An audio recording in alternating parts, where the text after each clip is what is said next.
There is a decline in clean beauty sales, and I'm going to explain why this makes me very happy. This makes me happy because clean beauty means nothing. It has no definition. It is just a marketing term. It's not rooted in science. I am all for people learning more about science and ingredients, the technology used to create products. Love a woman in STEM. But natural does not always mean better. Arsenic is naturally occurring in apple seeds, but does that mean you should eat arsenic?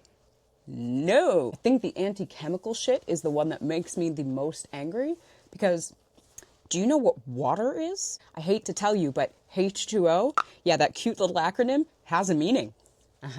2 hydrogen, 1 oxygen, chemical fucking compound? Does that mean you shouldn't drink fucking water? These are things you should have learned by the latest in middle school. And it concerns me that people forgot. Anyway, I just want to see clean beauty done away with. At the same time, I recognize there was a recent study done that found, particularly in black hair care products, that there are dangerous ingredients like formaldehyde. So yes, we can literally clean things up and remove ingredients that are no longer scientifically backed as efficacious or as safe while not demonizing perfectly good ones. There's a beautiful thing called nuance, and perfectly healthy, good preservatives are needed for your makeup to be makeuping. Would you like mold in your foundation? I would hazard to say no, you wouldn't. Another one that excites me, the founder of Lawless is coming back as CEO. And why is this exciting to me? Well, Huda Beauty recently came back as CEO as well, and so is the founder of Carol's Daughter. Sharon C by Woma. If you've been wondering why it's hard to access those products, it's because there has been a change in ownership and there's ongoing litigation between the founder and the new owners. So it's not an isolated trend of just these personal decisions. I would argue it's also strategic. I suspect that consumers are looking for more authenticity, and thus having a very visible founder that they can relate to and that's recognizable kind of brings that back to these brands. Because the market's so competitive, you need to use any advantage you can get, and having an authentic brand personality that's tied to a really visible and charismatic founder who is really invested in their product is a really smart way to differentiate yourself. It feels like a personal touch, so no matter how big the business is, you still feel connected to it in some way. Now we got to talk about a headline that pisses me off, so I guess we're kind of compliment sandwiching, aren't we? Huda Beauty reposted a video on Instagram where a TikTok influencer compared Huda Beauty's Easy Bake setting spray to Charlotte Tilbury's and basically said that it was the strongest setting spray ever and that it outperformed Charlotte Tilbury's.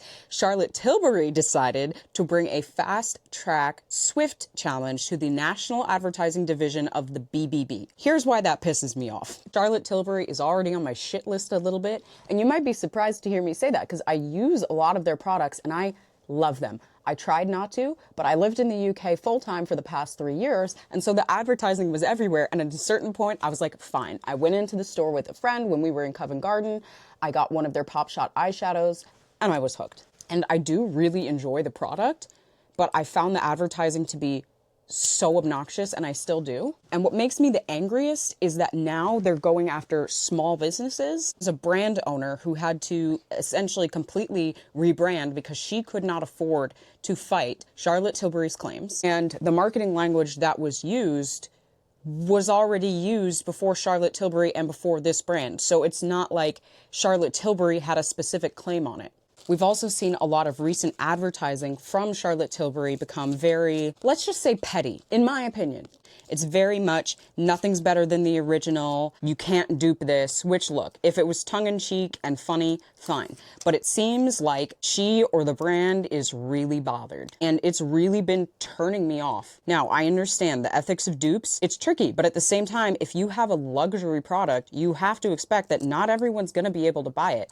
They probably weren't able to buy that product anyway, and it was never really an option for them. So getting an affordable option isn't really taking much away from you. At least that's what I thought. Because now if you're putting out all of this advertising and all of these campaigns about how this can't be duped, maybe it is cutting into your bottom line because you seem to be really upset about it. But threatening smaller brands is not the answer.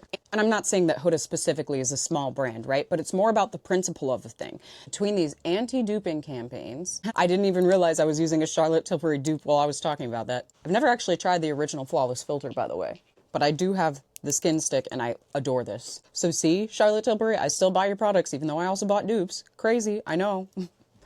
Who'da thunk? But between these anti-duping marketing and advertising campaigns, going after small businesses, and now this Huda Beauty thing, it really feels like the vibes are off. Charlotte Tilbury, as a brand, is not catching on to what consumers really want, which is authenticity and honesty. And also, innovation. Instead of releasing new product lines that really feel innovative, like, in my opinion, this is fantastic, and a really welcome release from them, they're releasing makeup palettes that look like Huda Beauties from, I don't know, 2017.